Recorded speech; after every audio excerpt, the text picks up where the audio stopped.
Hi, this is Dale Buchanan, the host of Puppy Talk Podcast. Before we get started today, I wanted to let you know of my new book, The Complete Puppy Training Manual. It's available on Amazon in 4 formats: Kindle ebook, paperback, hardcover, and audiobook.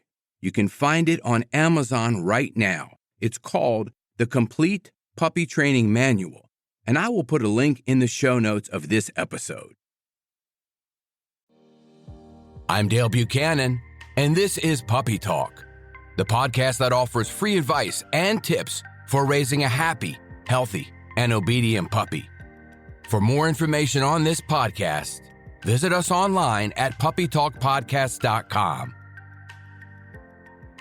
Welcome to Puppy Talk episode number 70. This is Dale Buchanan, and today's topic is why your puppy needs mental stimulation.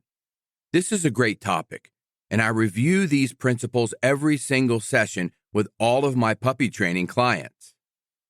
There is a copy of this blog post written by Maggie Reed on all of my websites, TopGunDogTraining.com, PuppyTraining.dog, and Puppy Talk Podcast. I'll put a link in the show notes. This article begins by saying, mental stimulation is often referred to as enrichment and covers a wide variety of activities. They often appear to be fun games or clever ways to feed snacks, but they're really so much more than that. Here are 4 reasons why your dog must have mental stimulation. Number 1, entertainment. The most obvious reason to provide your puppy with mental stimulation is the entertainment value. Most dogs live pretty boring lives. They don't travel or explore. They don't visit friends and family. They don't have social lives.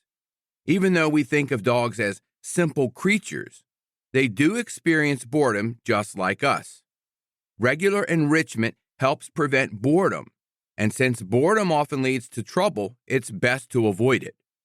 I say this to my clients all the time. This is so important.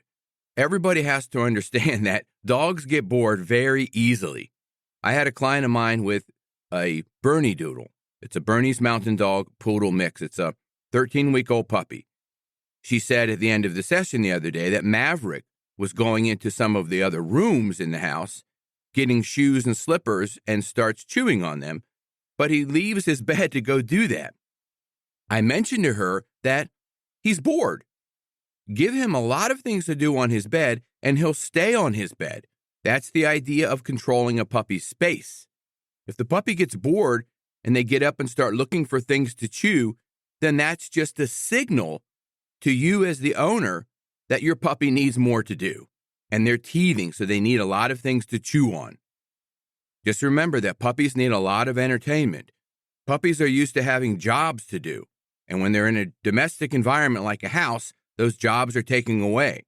Those jobs might include herding, dog sniffing, or retrieving.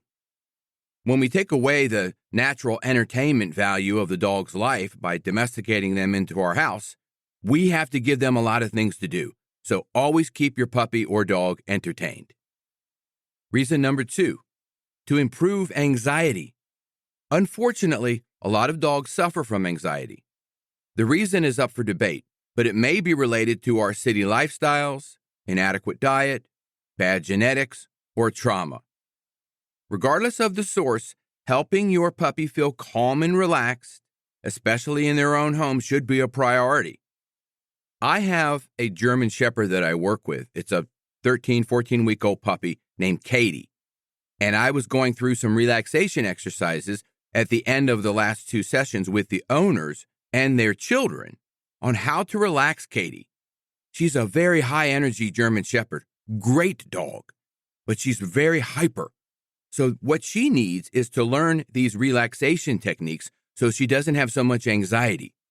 This is a puppy that was scared of going down the stairs, scared of going out for walks by cars, scared of going anywhere and doing anything. Now the puppy's coming around, and we're going to take it onto a field trip to a pet store to graduate the puppy. It's doing so well.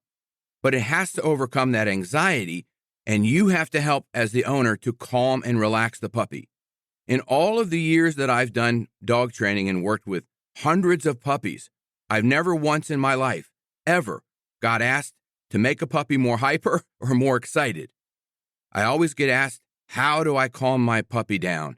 How do I reduce the anxiety? How do I get the puppy to relax? This is the trick. This is the key. They have to have things that are going to help them relax. One of the things I use is a licky mat. I put the licky mat on the floor with peanut butter, cream cheese, baby food, dog treats, some fruit, blueberries, bananas, and so forth.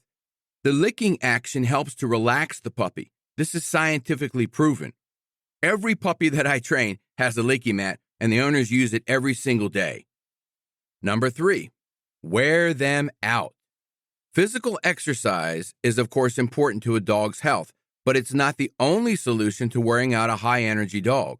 In fact, over-exercising can lead to injury or create a dog with high endurance that needs even more exercise in order to relax. And I say this a lot, all the time with my puppy training clients. Don't take your puppy on long walks because you're conditioning them to go on long walks. You're improving their endurance. What you want to do is you want to take your puppy on short walks, 5 to 10 minutes each. Get them mental stimulation into the walk.